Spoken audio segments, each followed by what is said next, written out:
ഇത് പാസ്സായി കിടക്കുന്നതാണ് ഈ പറഞ്ഞ ഈ ഇതിന്റെ സ്ലാബ് ഇടുന്ന കാര്യം. നമ്മൾ കൗൺസിലർ വിചാരിച്ചു കഴിഞ്ഞാൽ MLA വിചാരിച്ചു കഴിഞ്ഞാൽ ഇത് സിമ്പിളായിട്ട് നടക്കുന്ന കാര്യമാണ്. നിങ്ങളോട് എന്തെങ്കിലും വൈരാഗ്യം ഉണ്ടോ? വൈരാഗ്യമുള്ള പോലെ ഇപ്പൊ പെരുമാറുന്നത്. ഒരു കലാകാരനോടാട്ടോ വൈരാഗ്യം. ഞാൻ ഈ കൗൺസിലിനെ എപ്പൊ കണ്ടാലേ ഞാൻ വല്ല ഫംഗ്ഷനിലും പുള്ളിയുടെ വിളിക്കുന്ന ഫംഗ്ഷനിലൊക്കെ പോണതാണ്. എപ്പൊ കണ്ടാലും ഞാൻ പറയും MLA ഞാൻ പറയും ഞങ്ങളുടെ വീടിന്റെ ഫ്രണ്ടിലെ കാണുന്നത് റെഡിയാക്കി വന്നാലും നമുക്ക് മതിൽ കെട്ടാൻ പറ്റുള്ളൂ. അതുപോലെ എനിക്ക് ഞാൻ പൈസ ഉണ്ടാക്കിയിട്ട് കെട്ടാന്ന് ചോദിച്ചാൽ കെട്ടാൻ പറ്റൂല. ഇത് പൊളിച്ചോളി പ്രശ്നമാര് വന്നു. നമുക്ക് ഇതിന്റെ ലെവലും കാര്യങ്ങളൊന്നും അറിയാൻ പറ്റൂല. അവര് അവിടെ നിന്ന് പണിത് വരാൻ നേരത്ത് ഇത് പൊളിച്ചോളി. എന്തൊരവസ്ഥയാന്ന് മണം മഞ്ഞില്ലേ നിങ്ങൾക്ക്? നമുക്ക് സ്മെല്ലുണ്ട്. നമ്മള് വരുമ്പോ ഈ സ്മെല്ല് ഒഴിവാക്കാൻ വേണ്ടി തിന്നാട്ടോ ടീം ഇത് ചെയ്യണം. അതല്ല ഈ സ്മെല്ല് ഞങ്ങള് ജീവിക്കുന്നതാ അതിന്റെ അകത്ത്. ഞങ്ങൾ എന്ത് ചെയ്യും? ഇത് കരിയോയിൽ പോലത്തെ വെള്ളമാണ്. ഇപ്പൊ മഴ വന്നപ്പോൾ ഇത് തെളിഞ്ഞ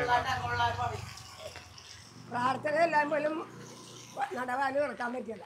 രാവിലെ തുറക്കണം നടവാല്. അതിനും പറ്റിയ മഴ അടിച്ച് കയറണം.